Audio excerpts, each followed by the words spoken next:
this Italian man who was an industrialist in fashion. And he had a printing plant where he used to print silk scarves for people like Ferragamo and Gucci and so on. And so I learned everything about printing. And then next door, he bought another factory that went out of business because they used to make hose. Mm-hmm. You're too young, you don't know what hose are. But that's yeah, I think the term changed.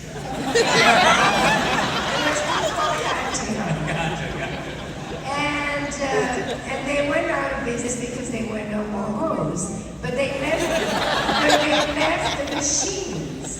And this man looked at those machines and he says, I don't want to throw these lots of machines. What could I do with these machines? And he called the yarn company like DuPont and Viscose and things like that. And they got yarn and they developed jersey fabric.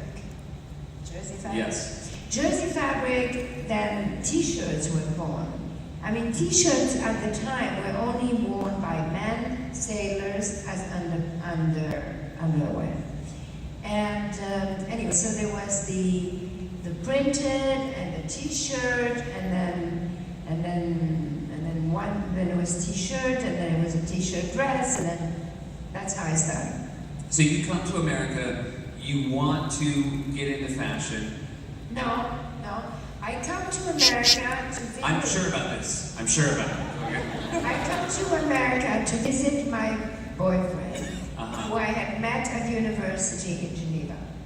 And he was a very good-looking prince. Not bad. Blonde, good-looking, half Italian, half German. And I came to visit him in America. And this is before online dating. It was very hard to find princes back then. Yeah, school is a good place to find one. Yeah. And so I came to visit him. He was doing a training for Chase Manhattan Bank.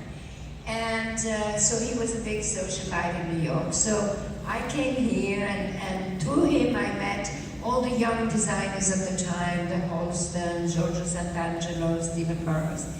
And then I saw a whole fashion that I didn't know, and so when I went back after 1 month being here, one, I knew I wanted to come to New York, and two, I thought, you know what, in this factory, I think I could use this factory to make samples to try to sell them in America. That's sort of that.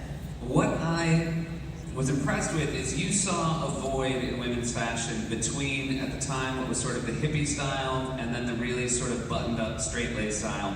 How did you perceive that void at the time, and what kind of woman were you trying to make clothes for? I mean, I was 22. For me, I mean, it's just, I made these nothing little dresses, nothing. I mean, they were just little button shirts, pretty much what I'm wearing now, actually. And, but they weigh nothing. At the time, clothes were so hard that they would stand up. You put your dress and stand up on your own. And so I brought these nothing little dresses, and people looked at me, who is she? And at first people didn't understand it. And then I met this woman, Diane, who was editor-in-chief of Vogue magazine.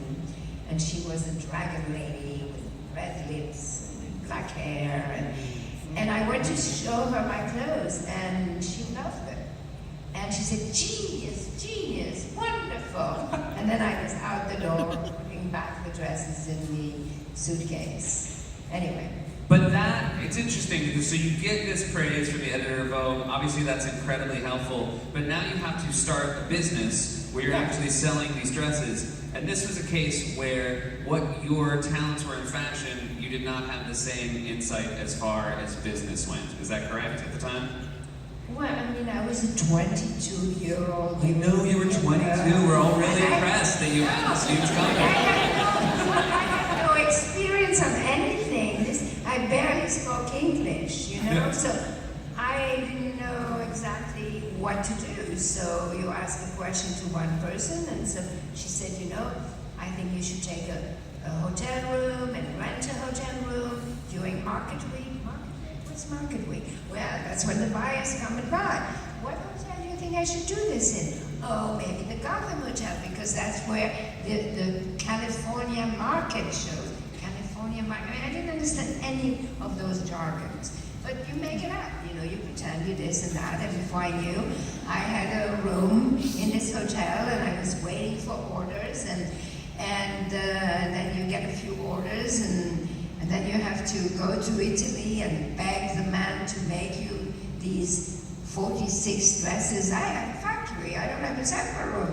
Please, please. You know? Then you make them, and then you come back, and then everything is shipped wrong. Whatever was blue is red, and whatever was this side is wrong. And you said you ship it, and I did my little invoice by myself. And I mean, you write. I think it's nice when you succeed, because sometimes when you succeed, you remember your lowest moments as being humorous looking back. In your book, you talk about being at the Air India terminal in JFK, sitting in a freezing, what was it, like an airplane hangar, like, and you had to explain what happened. Yes, no, because the dresses came with the contents label was in Italian. And so I had to seta, 50% seta, 50% cotone. And so I had to say 50% silk, 50% cotton. Most people would have figured it out. It's cotone. Anyway, but it is true. I always tell that to everybody, that your worst moments are your best souvenirs. Yes, well that's very... As long as they don't last. Yeah, you can't have a bunch of them, because then you're a hoarder. You have a house full of souvenirs. Nobody wants that. You had so much success, and because of that success, a lot of people reached out to you, and your name, the DVS name, started going on a lot of other product lines that were less in your control as your fashion line.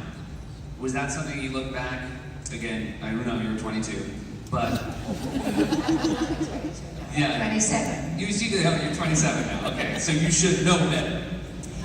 No, of course, when you become very successful very quickly, you get all kinds of opportunities, you make mistakes, and people take advantage of you or whatever. And listen, it's been 40 years, I mean more than 40 years, and it's been, you know, first I had the American dream experience with the high and the low. Mm-hmm. And then I ended up selling everything, and I thought I'm finished. And then 18 years ago, 17 years ago, I started again. And this time, the first time was to be independent, right? My goal was to be independent, which I became. The second time I started again was to show myself and to show the world that it wasn't an accident the first time around. Right. And so that period I call Comeback Kid.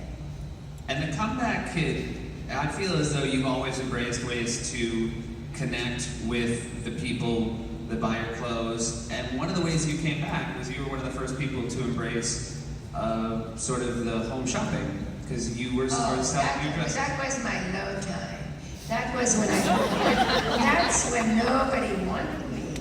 And nobody wanted me. And this now, so nobody wants you, this is because we went from 27, you're 40 now? Is that what we're talking? It was 1992. So I was 45. Okay, gotcha. 40 something. And nobody wanted me. And then I went into that place. It was a little bit like this, but smaller. And there was everything smaller than this place. And Susan Lucci was selling shampoo. Wow. And within a few minutes, she sold hundreds of thousands of shampoo. And I thought, oh, this is interesting. And I thought I should do cosmetics for them. But they were interested in doing dresses. I said, dresses? Who can buy dresses on television? I didn't think. Anyway, they said, let me think about a concept for you. Let me think back. And then, at that time, Barry. Yes, Barry Diller, my now husband, who I had met when I was 28. I did very well in my 20s. I'm looking at my 20s do not measure up. Well, I wouldn't complain, right? So Barry was also without a job at the time. He had left Fox. He had been chairman of Fox, and before that, chairman of Paramount.